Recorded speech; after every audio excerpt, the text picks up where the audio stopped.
नमस्कार मित्रांनो.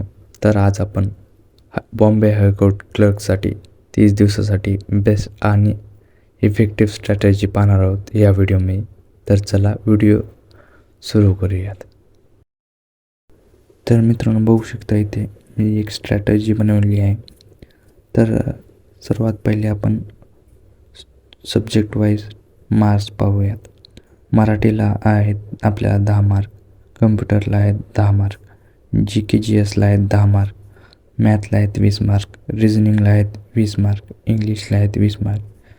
तर आपल्याला स्कोरिंग सब्जेक्ट राहणार आहेत मॅथ, रिझनिंग आणि इंग्लिश.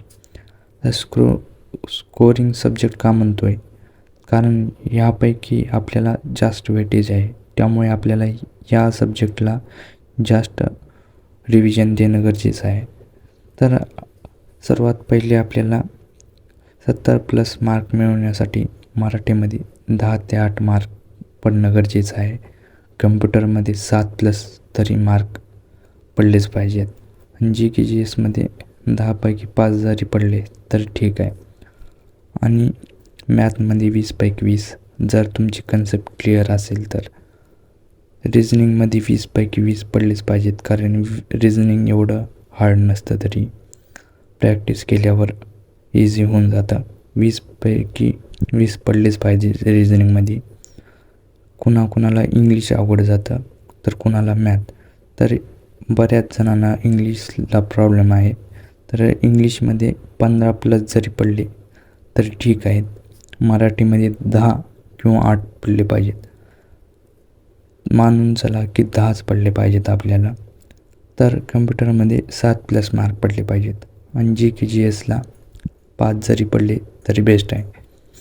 तर या सर्वांचं टोटल होतं 77. तर मी 30 दिवस कसे स्प्लिट केलेत बघा.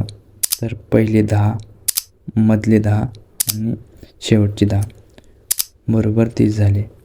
तर मी पहिले 10 आणि शेवटचे 20 घेतलेले आहेत, बघू शकता. पहिल्या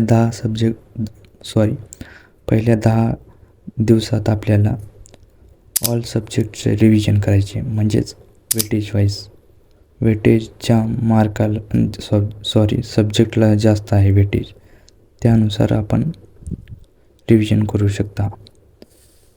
आणि लास्ट 20 डेज आहेत, त्यासाठी per day at least 1 to 3 mock test plus deep analysis important आहे. कारण आपण कितीही अभ्यास केला आणि मॉक टेस्ट नाही लावली तर आपल्याला काहीच फायदा होणार नाही.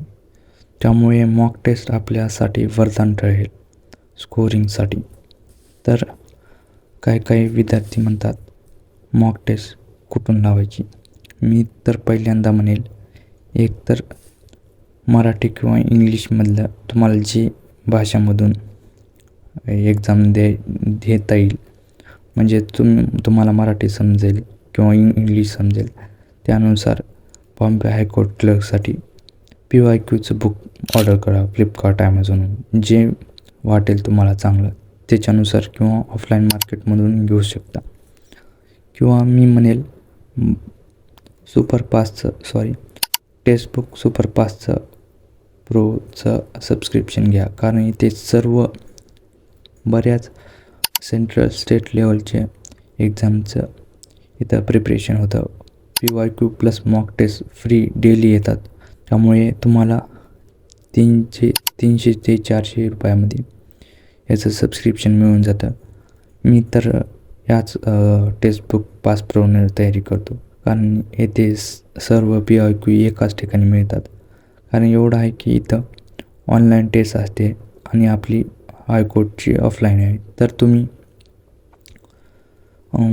जास्तीत जास्त ऑनलाईन बी देऊ शकता किंवा ऑफलाईन बुकने पण करू शकता. मी जास्तीत जास्त टेक्स्टबुक सुपरपासनं मी माझी प्रॅक्टिस करतो. किंवा तुम्ही एकदा ऑनलाईन द्यायची, नंतर OMR शीटवर ऑफलाईन टेस्ट जरी दिली तरी काय प्रॉब्लेम नाही, कारण दोन्ही इफेक्टिव्ह आहेत. तर काय विद्यार्थ्यांना कम्प्युटरच्या ह्याच्यामध्ये प्रॉब्लेम आहे. तर मी इथे काही 2 चॅनल रिकमेंड केलेत यूट्यूब चॅनलचे, जे कम्प्युटर PYQ आणि सिलेबस बी कंप्लीट करतात. तर येथे एक आहे करिअर 24/7 मराठी आणि दुसरं आहे संगम स्पर्धा परीक्षा. हे दोन्ही चॅनल कम्प्युटर PYQ आणि सिलेबस कव्हर करतात. तर तुम्हाला ह्या दोन्हीपैकी कम्प्युटरसाठी कोणतंही चॅनल निवडायचं आहे. मी करिअर 24/7 मराठी या चॅनलवर मी स्वतः एक्सपिरियन्स केला आहे. बेसिक होता सर. मी एक प्लेलिस्ट लावून टाकेल, ती बघू शकता. डिस्क्रिप्शनमध्ये लिंक देईल. तर यापैकी तुम्हाला जर ह्या स्ट्रॅटजीचा फोटो हवा असेल तर मला टेलिग्रामवर मेसेज करा, मी तुम्हाला सेंड करून टाकेल. तर ही स्ट्रॅटजी तुम्हाला कशी वाटली तर हे आपल्याला कमेंट बॉक्समध्ये नक्की कळवा.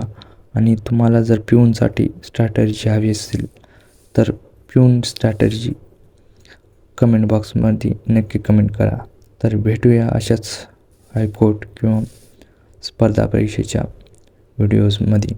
तर आजच्यासाठी एवढंच आणि लाईक शेअर नक्की करा.